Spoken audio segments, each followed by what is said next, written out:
Hello, everyone. Today, we will be discussing one more unit of general employability skills, which is called green skills. So, चलते हैं आगे, देखते हैं इस unit में हम क्या करने वाले हैं। तो ग्रीन स्किल्स की जरूरत क्यों पड़ती है? Why do we need green skills? The environment around us affects all aspects of our life, and all our day-to-day activities also affect the environment. तो आप जहाँ रहते हैं, आप वहाँ पे क्या कर रहे हैं, आप वहाँ पे खाना खा रहे हैं, आप कूड़ा फैला रहे हैं, ये सभी आपके एरिया को, आपके एनवायरनमेंट को इफेक्ट करता है. So those who live in cities get their food supply from surrounding villages and in turn are dependent on forests, grasslands, rivers, seashores for resources such as water, fuel, wood, fodder, etc. तो कहीं भी हम रहें, हमें खाने पीने की जरूरत है, हमें एनर्जी की जरूरत है. तो हर चीज के लिए हम रिसोर्सेज पर डिपेंड कर रहे हैं, जहाँ पे हमारा एक कम्युनिटी है of living plants and animals which form a web of life. So everything around us forms our environment and our lives depend on the flora and fauna.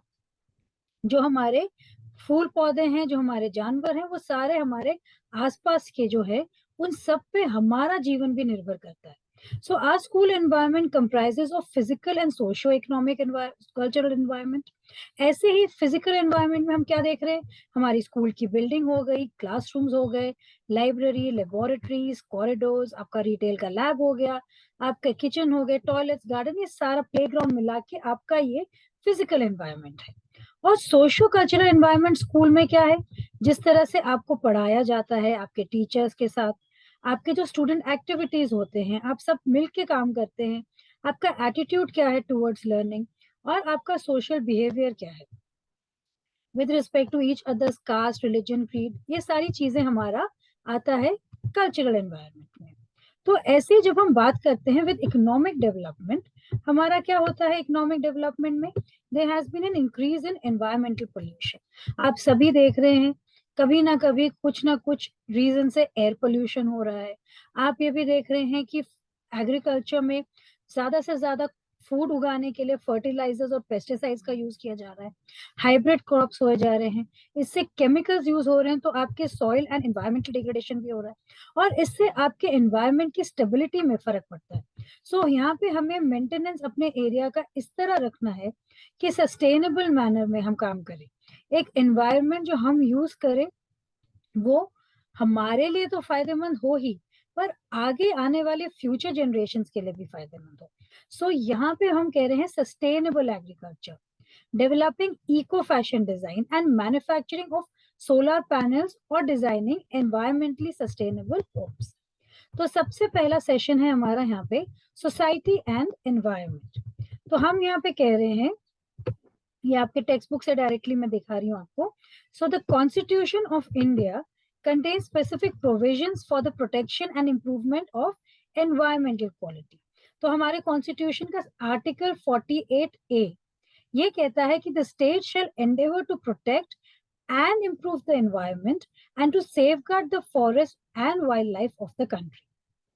तो इस आर्टिकल के वजह से हम देखते हैं हमारा किस तरह हमारा ग्रीन स्किल्स हम कर सकते हैं. सो हम ये क्यों सीख रहे हैं, आपके दिमाग में ये बात आ रही होगी. सो हम जिस एज ग्रुप में हैं अभी, हम एनवायरनमेंट को इफेक्ट करते हैं, और हम आगे हमारा फ्यूचर, हमारे जो जनरेशन हैं उन सबको भी इफेक्ट कर रहे हैं. और साथ ही में हमें अपने जो भी हम जॉब्स कर रहे हैं, जो भी हम काम कर रहे हैं, वो भी एनवायरनमेंट फ्रेंडली होना चाहिए. सो अगर हम स्कूल से ही सीखते हुए चलें तो हम आगे जाके अपने कंट्री को, सोसाइटी को, सब जगह बेनिफिट करेंगे. सो हम कह रहे हैं सोसाइटी एंड एनवायरनमेंट सेशन में कि people live together in villages, cities, states and countries, दस फॉर्मिंग अ सोसाइटी. तो सोसाइटी क्या होता है? वो एक ग्रुप ऑफ पीपल है, लोग हैं यहाँ पे, and society interacts with the environment and changes it at the same time. So the interaction of the society with the environment, इससे हमारा इकोलॉजिकल बैलेंस एनवायरनमेंट का इसमें भी फर्क पड़ने लगता है. पॉपुलेशन बढ़ता जा रहा है, इकोनॉमिक एक्टिविटीज बढ़ती जा रही हैं, और लोग जो है वो इंटरफेयर कर रहे हैं नेचर के साथ, और इसके साथ हमारा एनवायरनमेंट भी इफेक्ट हो रहा है. सो इंडस्ट्रियल डेवलपमेंट और इंटेंसिव एग्रीकल्चर जो हम कहते हैं, that provides the goods for our increasingly consumer oriented society, जहाँ पे हमें कंज्यूमर्स को बहुत सारे प्रोडक्ट्स चाहिए, तो हम कहते हैं हमारा सोसाइटी कंज्यूमर ओरिएंटेड है। और ये यूज करता है large amounts of natural resources such as water, minerals, petroleum products, wood etcetera. तो नेचुरल रिसोर्सेज ये आपने सब पहले भी पढ़ा होगा अपने सोशल स्टडीज में। तो जो हम कह रहे हैं नेचुरल रिसोर्सेज, इसका डेफिनेशन आप सभी जानते हैं that it is any natural or artificial substance, energy or organism which is used by human beings for its welfare. So जब से अर्थ में लोग रहने लगे हैं, other life forms and humans, they have depended on things that exist freely in nature to survive. So these things could be water, land, soils, rocks, forest, animals, fossil fuels and minerals. So these are called natural resources क्योंकि ये basis of life on earth है और ये already available है। तो हम इन resources को use करते हैं to survive and to function properly. Natural resources, they can be consumed directly or indirectly. जैसे हम forest पे depend करते हैं for food, biomass, health, recreation and increased living comfort. तो यहाँ पे जब हम बात कर रहे हैं हमारे नेचुरल रिसोर्सेज की, इनडायरेक्टली ये हेल्प करते हैं जो हमारे फॉरेस्ट हैं इन regulating the climate, preventing flood, storm prevention and protection and nutrient cycling. So these resources which have been developed by human beings during the growth of civilization, they are called artificial resources. ये आपने सभी ने सुना होगा, biogas, thermal electricity, plastics, ये सारे हमारे artificial resources है। तो नेचुरल रिसोर्सेज जो है वो आते हैं बहुत फॉर्म्स में। It can be solid, liquid और गैस। तो यहाँ पे ऑर्गेनिक या इनऑर्गेनिक भी हो सकते हैं, मेटालिक या नॉन मेटालिक भी हो सकते हैं। सो लैंड रिसोर्सेज, सबसे पहले हमारा लैंड हैज एक resource for production as well as residence and recreation. तो हम यहाँ रहते भी हैं, हम कुछ खेलने कूदने का भी काम करते हैं और हम यहाँ पे अपनी खेती बाड़ी भी करते हैं। So it is a finite resource, मतलब आप इसको एक्सपैंड नहीं कर सकते, जितना लैंड है आपके पास उतना ही यूज कर सकते हैं। And this is subject to agricultural and non agricultural uses such as infrastructure development. आपके फॉरेस्ट रिसोर्सेज जो है वो एक नेचुरल सेल्फ सस्टेनिंग कम्युनिटी है, characterized by vertical structure created by the presence of trees. तो पेड़ जो है हमारे जंगलों में, उसमें से wood is used for making furniture, tool handles, railway sleepers, matches, plows, bridges, boats, etc. और साथ ही में एक सोर्स ऑफ एनर्जी भी है, लोग इसको खाना पकाने के लिए भी यूज करते हैं और साथ में अपने आप को गर्म रखने के लिए भी लकड़ियों का इस्तेमाल करते हैं। आपके tannins, gums, drugs, spices, insecticides, waxes, horns, Honey, Musk, Ivory Heights, ये सारे आपके फ्लोरा एंड फौना फॉरेस्ट से आते हैं। When we talk of water resources, 3/4 of Earth's surface is water, and it is a necessary element of life. ये आप भी मानते हैं। Water resources include rivers, lakes, oceans, and underground aquifers, etc. So water हमारा एक vital resource है agriculture में, industrial, household, and recreational and environmental activities में भी ये use होता है। Mineral resources आप सभी ने सुना है कि mineral deposits जो है हमारे, एक मिनट हमारी स्क्रीन थोड़ी हिल गई है। तो मिनरल डिपॉजिट्स जो है हमारे, वो हमारे लैंड में मिलते हैं जो हमको, और साथ ही में हम इसके लिए माइनिंग भी करते हैं। So mineral deposit is a concentration of naturally occurring solid, liquid or gaseous material in or on the earth's crust in such form and amount that its extraction and its conversion into useful materials or items are profitable now or maybe so in the future. तो आपके ये non renewable भी हो सकते हैं, जैसे metals हो गए, आयरन, कॉपर, एल्यूमिनियम, और नॉन मेटल्स भी हो सकते हैं जैसे salt, gypsum, clay, sand, phosphates. तो कई बारी मिनरल्स सिर्फ एक सिंगल इनका एलिमेंट रहता है, जैसे आपका गोल्ड, सिल्वर हो गया, डायमंड हो गया, और आपका ये कार्बन एंड सल्फर भी हो सकता है। इसके बाद हम बात कर रहे हैं हमारे फूड रिसोर्सेज की। तो रिसोर्सेज जो हम यूज करते हैं, इसको हम कह रहे हैं हमारा फूड फॉर ऑर्गेनिजम्स जो है वो हमारे फूड रिसोर्सेज है. So plant serve as food resources for herbivores and omnivores. Animals, birds, ये सारे सोर्स ऑफ फूड हैं फॉर मेनी ऑर्गेनिजम्स जो कार्निवोर्स एंड ओमनीवोर्स हैं.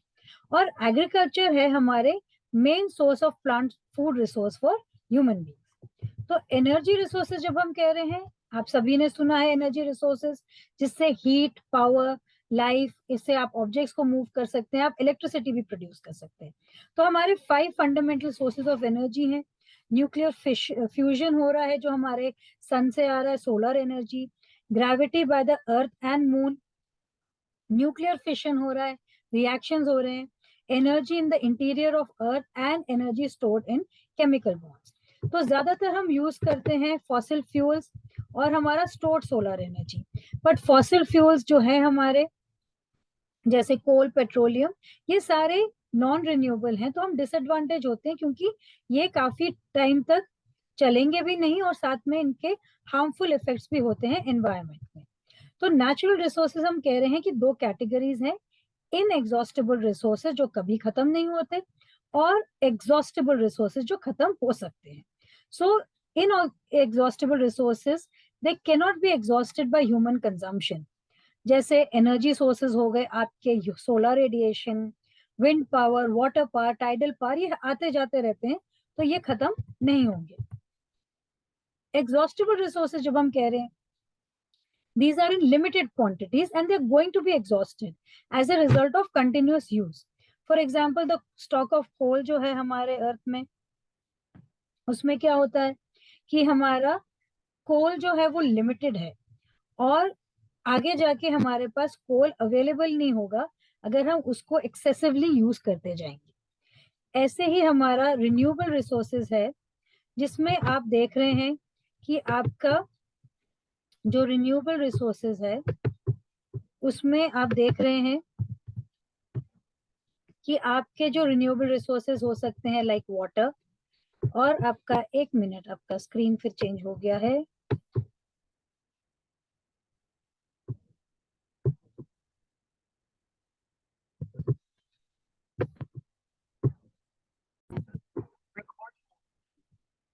तो हम बात कर रहे थे रिन्यूएबल रिसोर्सेज, जैसे वाटर, बारिश आती रहती है या आपकी नदियों में पानी आता रहता है ग्लेशियर पिघल के.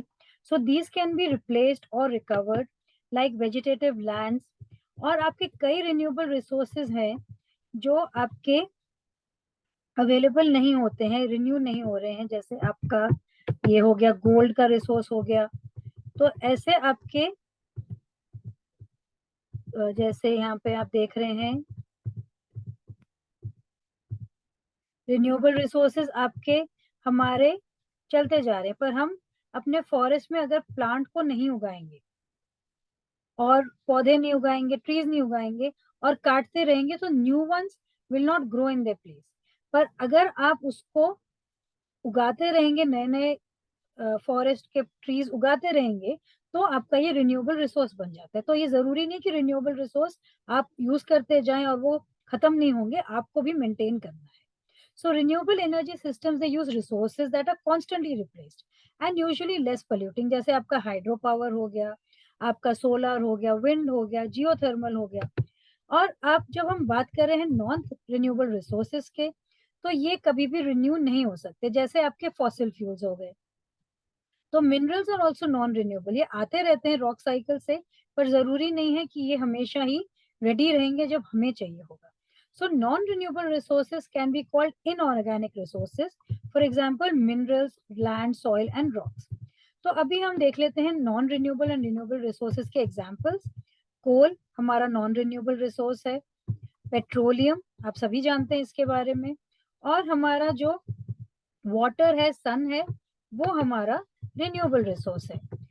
आप जानते हैं कि सिर्फ 2.5% of water on earth is fresh water. और हम रिवर से एनर्जी लेके इलेक्ट्रिसिटी बनाते हैं. Energy from sea and oceans, वो भी इलेक्ट्रिसिटी बन सकता है. ऐसे ही सन के एनर्जी से हम इलेक्ट्रिसिटी बना सकते हैं, जो calculators, street lamps, room heaters, इन सब में भी यूज होता है. ऐसे ही कोल और पेट्रोलियम के बारे में तो आप जानते ही हैं, वो पावर हाउसेस, फैक्ट्रीज और हाउसेस में यूज होता है फॉर कुकिंग एंड हीटिंग, और गाड़ी चलाने के भी काम आता है. ऐसे ही हम जब देख रहे हैं एलपीजी, एलपीजी आपके कुकिंग सिलेंडर्स में भी यूज होता है और व्हीकल्स को भी रन करने में, और ये भी आपका नॉन रिन्यूएबल रिसोर्स है। नेचुरल गैस जो है वो decomposition of dead animals and plant से लेक्स एंड ओशंस में बरी होके उधर से हमारा नेचुरल गैस आ रहा है, वो सीएनजी में यूज हो रहा है। और न्यूक्लियर प्लांट से हमारे जो एक कॉमन सोर्स ऑफ एनर्जी है, पर ये गड़बड़ कर सकते हैं, अगर कोई एक्सीडेंट हो गया तो लोगों को हार्म कर सकते हैं, एनवायरमेंट को हार्म कर सकते हैं। जब हम रिन्यूएबल रिसोर्स की बात कर रहे हैं, wind, biomass, soil, wind energy आप जानते ही हैं, उससे आपके इलेक्ट्रिसिटी भी बन सकता है, आप यूज कर सकते हैं for grinding grain, pumping water etcetera. और बायोमास जब हम कह रहे हैं, it can be produced by waste from plants and animals.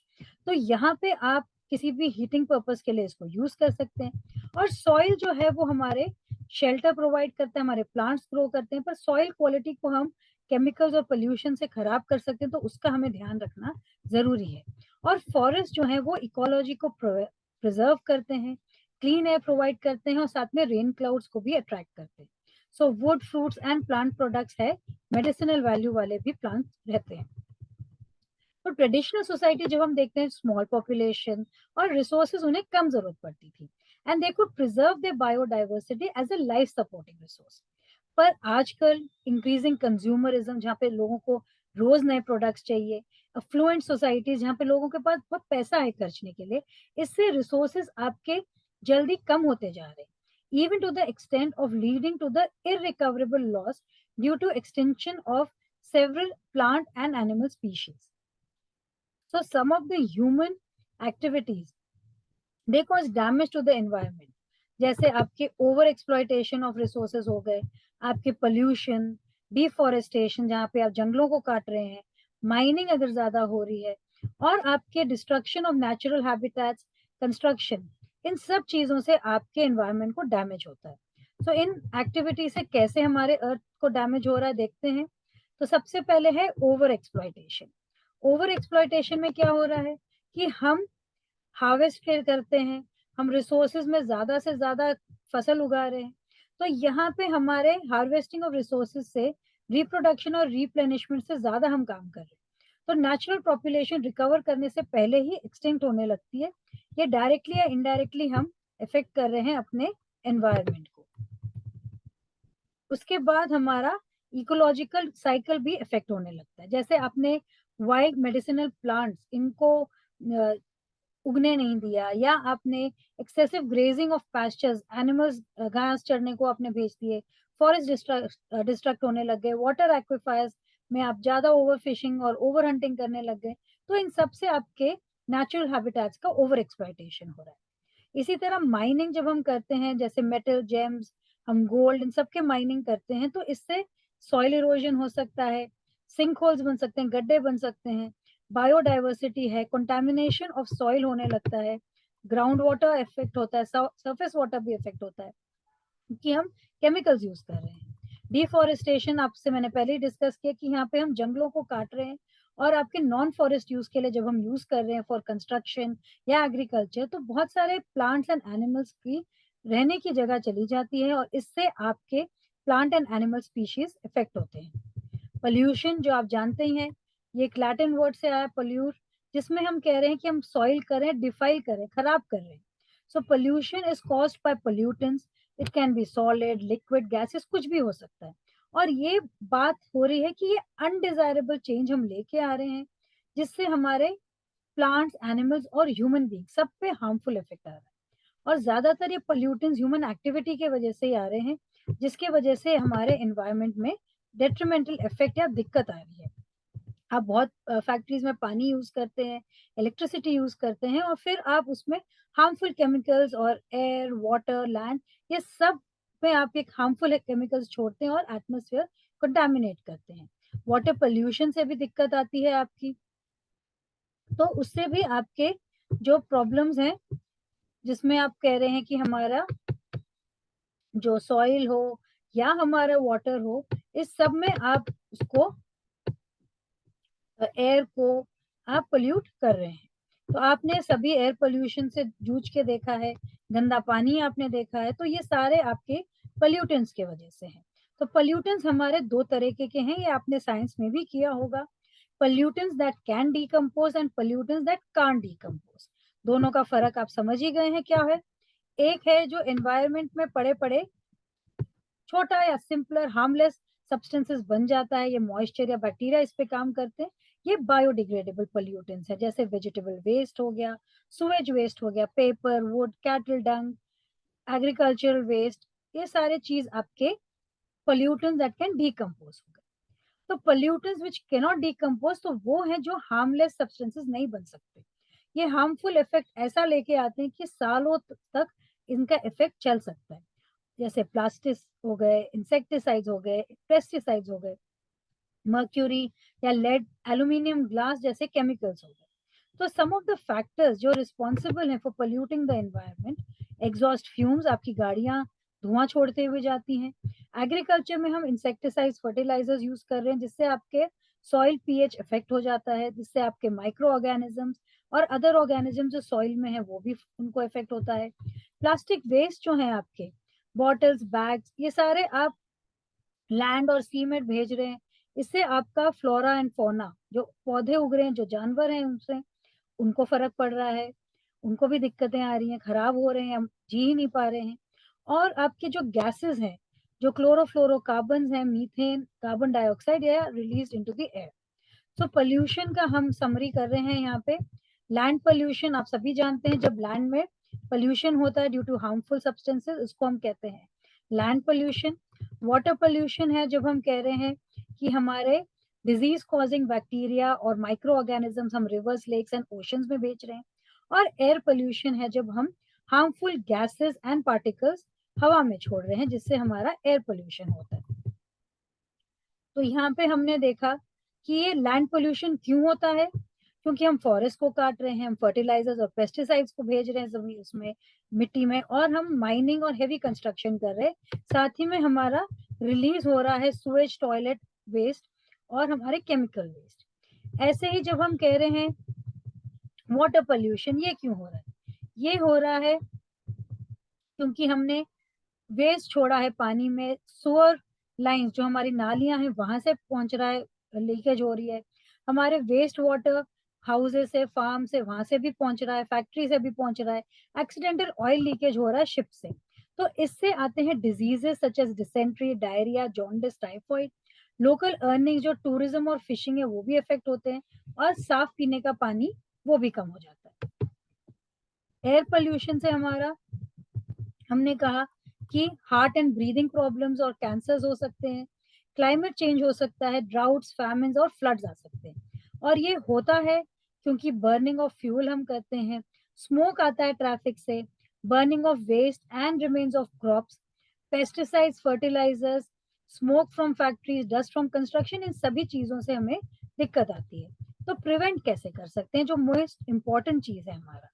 सबसे पहले तो जब हम बात करते हैं लैंड पोल्यूशन की, तो वेस्ट प्रोडक्ट्स को अलग कीजिए, रिड्यूस कीजिए अपने कचरे को, ट्रीज को प्लांट कीजिए, अडॉप्ट कीजिए natural and organic farming methods, और बायोडिग्रेडेबल आइटम्स को भी आप यूज कीजिए।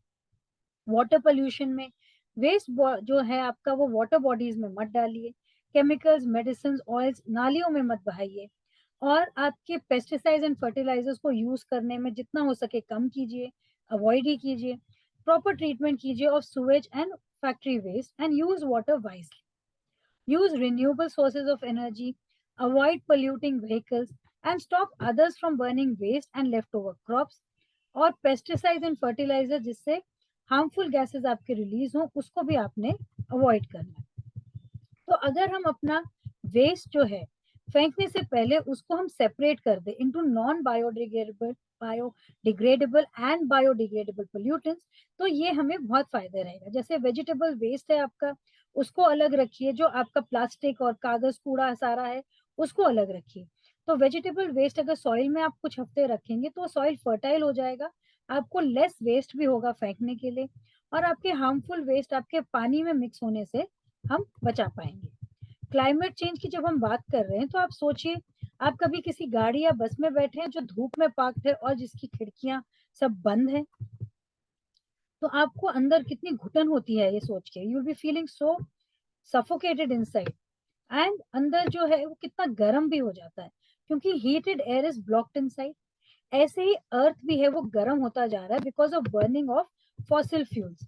कोल, पेट्रोल, डीजल ये सब जलते जा रहे हैं और ये ट्रैप हो रहे हैं और अर्थ के हीट को निकलने से रोक रहे हैं, जिससे ग्लोबल वार्मिंग हो रहा है। This is called the green house effect. तो आपके इस टॉपिक से क्वेश्चंस आ सकते हैं कि आपके पोल्यूटेंट्स कौन कौन से हैं, आपके रिसोर्सेस किस तरह है, रिन्यूएबल है कि नॉन रिन्यूएबल है, बायोडिग्रेडेबल आपका क्या है, नॉन बायोडिग्रेडेबल क्या है, ग्रीन हाउस इफेक्ट क्या है। तो ये आपके क्वेश्चन इनमें से आ सकता है। सो फॉरेस्ट जो है वो मेन मैकेनिज्म है for the conversion of carbon dioxide into carbon and oxygen.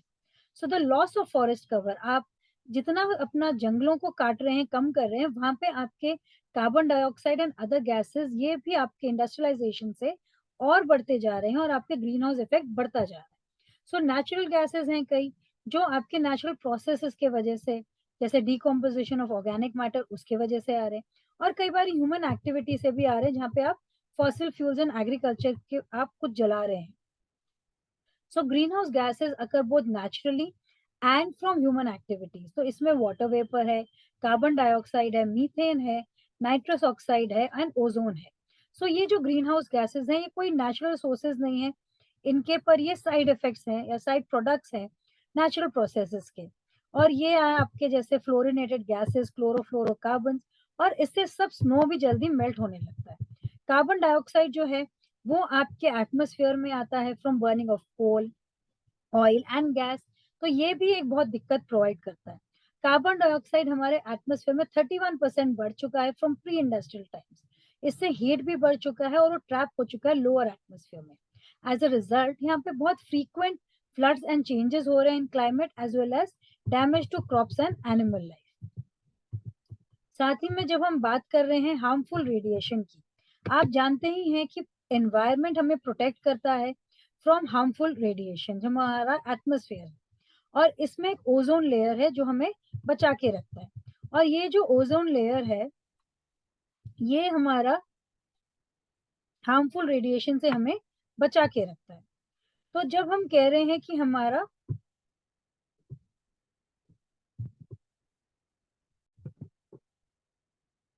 जो ओजोन लेयर है वो हमें हार्मफुल रेडिएशन से बचा के रखता है, तो क्लीनिंग केमिकल्स, कूलेंट्स इन रेफ्रिजरेटर, एयर कंडीशनर्स, ये सब ओजोन डिप्लीटिंग सब्सटेंसेस ऐड करते हैं एटमॉस्फेयर में, जिससे ओजोन लेयर में होल्स बन रहा है। और ये हार्मफुल रेडिएशन जो सन से आता है ये हमें इन होल्स के थ्रू हम तक पहुंचता है और ये स्किन कैंसर जैसी बीमारियां लेके आता है। नेचुरल डिजास्टर्स भी होने लगे, आप सबने सुना है, फ्लड आ गया कहीं पे, अर्थक्वेक आ गया, लैंडस्लाइड, स्टॉर्म्स, ये सब चीजों से दिक्कत आ रही है। So our actions in exploiting natural resources for building structures such as large dams and buildings, ये sometimes aggravate करते हैं हमारा natural calamities और disasters को। तो जब हम बात कर रहे हैं saving of environment की, आप क्या कर सकते हैं? What can you do to save our environment? We need to educate people. तो लोगों को बताने की जरूरत है कि किस तरह हम environment को बचा सकते हैं, किस तरह उसका इस्तेमाल कर सकते हैं बिना उसे खराब किए हुए। So, educating people about the environment, through the environment, and for the environment will enlighten them in utilizing their knowledge and skills for saving the environment as responsible citizens.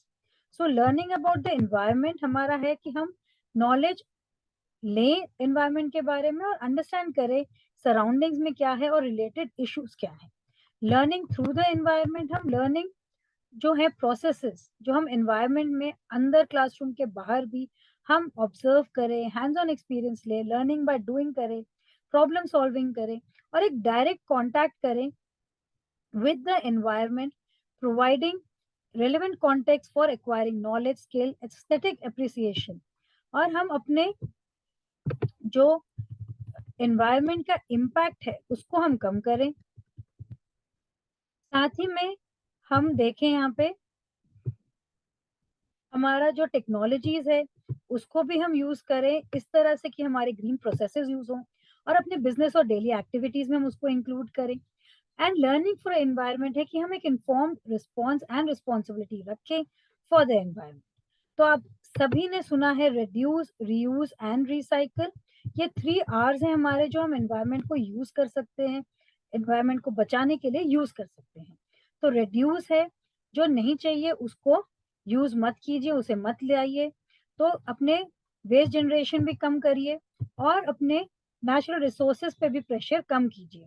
तो आप शॉपिंग करते टाइम जो चाहिए वही खरीदिए, जो items है उसमें मिनिमल पैकेजिंग लीजिए, डिस्पोजेबल आइटम्स मत लीजिए और प्लास्टिक कैरी बैग्स भी मत लीजिए। अपने रीयूजेबल क्लॉथ या जूट बैग्स लेके चलिए। रीयूज कीजिए, reuse the materials for other purposes such as making pillow covers या रैग्स। अपने पुराने शर्ट्स या लेडीज सूट से उसको रीयूज कीजिए। रिसाइकल आप कर सकते हैं, जो पुराने कंपोनेंट्स हैं उसमें सब में इकोनॉमिक वैल्यू होगी, तो रिसाइकलिंग से आप उसके कंजर्व करते हैं, उसको बार बार बनाने के लिए आपका खर्चा नहीं हो रहा है, आपके एनवायरनमेंट के एनर्जी यूज नहीं हो रही है, रॉ मटेरियल यूज नहीं हो रहा है। जैसे एल्यूमिनियम और steel, glass, paper, metal, plastic, ये सब रिसाइक्लेबल है। सो प्लास्टिक आइटम्स को आप रिसाइकल करके नए प्लास्टिक आइटम्स बना सकते हैं। साथ ही में किचन वेट वेस्ट से आप कंपोस्ट बना सकते हैं, जो फर्टिलाइजर का काम करेगा। तो सभी घरों को अपना waste wet and dry garbage में सेपरेट करें तो बहुत फायदा होगा। आप वर्मी कंपोस्ट बना सकते हैं वेट गार्बेज से, और ड्राई गार्बेज ज्यादातर रिसाइक्लेबल होता है। और टेक्नोलॉजिकल ब्रेक थ्रू से आपने देखा है कि आप इंडस्ट्रियल वेस्ट से भी आप रिकवरी कर सकते हैं। So non toxic solid waste से भी आप उसको आराम से यूज कर सकते हैं, जिसको आप प्रॉपरली सील करें टॉक्सिक वेस्ट को, ताकि लीकेज और कंटेमिनेशन ना हो। सो यहाँ पे एग्जांपल्स यहाँ दे रखे हैं। रिड्यूस में आप कम चीजें यूज करिए, जैसे आप पेपर फॉर ईच नोटबुक, एक पेड़ कट रहा है तभी आपकी नोटबुक बन रही है, तो अच्छे से पेपर को यूज कीजिए, वेस्ट मत कीजिए। रीयूज में आप use things for longer time, use both sides of paper for writing. अपनी पुरानी किताबें और नोटबुक किसी को दीजिए जो इस्तेमाल कर सकते हैं, इससे पेपर रीयूज होगा। और रिसाइकल, आप उसको रिसाइकल कर सकते हैं, पेपर का हमेशा यूज बन सकता है, और इसमें कई बार आप रिसाइकल पेपर भी आप यूज कर सकते हैं। So some actions that you can take for yourself and encourage your family and friends to take. Air pollution में आप मटेरियल्स को बर्न मत कीजिए, एग्रीकल्चर फील्ड में स्पेशली, और नेचुरल वेंटिलेशन यूज कीजिए in place of air conditioners. Energy use में आप लाइट्स जब नहीं चाहिए तब मत यूज कीजिए, और पब्लिक ट्रांसपोर्ट यूज कीजिए, साइकिल यूज कीजिए गाड़ियों के बजाय, और विंड और सोलर एनर्जी यूज कीजिए। वाटर पोल्यूशन में आप वेस्ट अवॉइड करिए रिवर्स और लेक्स में फेंकने से, और रिसाइकल्ड वाटर आप यूज कीजिए, और वाटर हार्वेस्ट आप कीजिए through rains for watering garden plants. Waste plastic bags avoid कीजिए, और वेस्ट को आप सेग्रीगेट कीजिए before throwing, so that the biodegradable waste can be harvested. साथ ही में आप जो केमिकल्स हैं उसको अवॉइड कीजिए, फर्टिलाइजर्स की तरह यूज करना, और नेचुरल और केमिकल फूड फ्री फूड को आप यूज कीजिए, ताकि ऑर्गेनिक फार्मिंग को आप प्रमोट कर सकें। फॉरेस्ट प्लांट्स में ओवर यूज ऑफ पेपर आप मत कीजिए, और रीयूज कीजिए for making paper based products. पानी का ओवर यूज भी अवॉइड कीजिए, नहाते टाइम बकेट का इस्तेमाल कीजिए, और कम पानी इस्तेमाल कीजिए। तो इसके साथ हम आते हैं हमारे क्वेश्चंस पे। तो हमने अभी देखा कि हमारे कितने सारी दिक्कतें हैं एनवायरनमेंट में, और किस तरह हम as one individual person can also put in a little bit of effort and make a lot of difference to our environment. तो यहाँ क्वेश्चंस हम देख लेते हैं। What are some of the environmental changes caused due to the modern methods of agriculture? Chemical pollution due to fertilizers, improvement in the environment, lower air pollution due to crops, or decrease in forest areas. तो हमारे इनमें से best answer कौन सा है? आपका chemical pollution भी हो रहा है और आपके डिक्रीज इन फॉरेस्ट एरियाज भी हो रहे हैं। सो एग्रीकल्चर की बात हो रही है तो आप कहते हैं chemical pollution due to fertilisers. अब जब हम कह रहे हैं how can we conserve our health and environment, we can grow organic crops, we can use natural fertilizers, manage wastewater और use more air conditioning. So organic crops से हमारा health और environment में फर्क पड़ेगा। A third question है हमारा, a steel factory burns firewood and charcoal for heating and melting the steel. तो इससे क्या फर्क आ रहा है? आपका ग्लोबल टेम्परेचर भी बढ़ रहा है, आपका एयर पोल्यूशन भी बढ़ रहा होगा, तो इन सबसे दिक्कतें आती हैं। शॉर्ट आंसर क्वेश्चंस आप देख ही रहे हैं यहाँ पे। 5 सोर्सेज ऑफ एनर्जी कौन से हैं हमारे, एग्जाम्पल्स उसमें देना है, आपके सोर्सेज ऑफ पोल्यूशन क्या है, और आपके फॉलोइंग रिसोर्सेज किस तरह के नेचुरल रिसोर्सेज हैं। तो इसको आप कोशिश कीजिएगा। तो यहाँ पे आप देख रहे हैं सीबीएसई के जनरल एम्प्लॉयबिलिटी स्किल्स के क्वेश्चंस आपके 1 मार्क और 2 मार्क के आते हैं। तो इधर शॉर्ट आंसर्स आप प्रैक्टिस करके देखिएगा, ये 2 मार्क्स के आ सकते हैं। तो आपने आज क्या सीखा? आज आपने सीखा the relation between society and environment and common environmental problems. So thank you for watching this video. Next video में हम सेशन 2 करेंगे। तब तक के लिए प्रैक्टिस कीजिए, अपने स्टडी पे ध्यान दीजिए and take care of yourself.